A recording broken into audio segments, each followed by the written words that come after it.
Hi hello नमस्कार, कसे आहात सगळे? मजेत ना? मी वैशाली पुन्हा एकदा स्वागत करते माझ्या वैशाली ब्लॉग या यूट्यूब चॅनलवर। आज आहे गणपती बाप्पाचा 5वा दिवस। 5व्या दिवशी गणपती बाप्पाचे भजन आयोजित केलेले आहे, त्यासाठी भजनी मंडळी आलेले आहेत।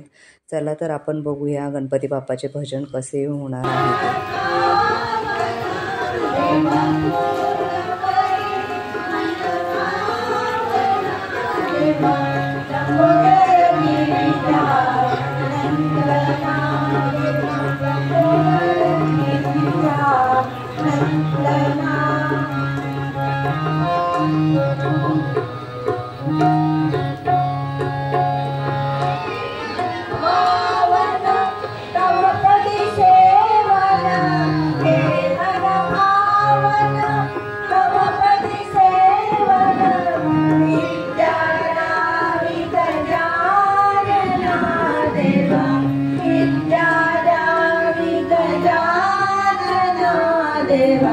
लंबोदर गिरिजा नंदना देवा, लंबोदर गिरिजा नंदना।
भजन खूपच छान झालेले आहे। तुम्हाला आमचे भजन आवडले असल्यास माझ्या चॅनलला लाईक शेअर सबस्क्राईब नक्की करा।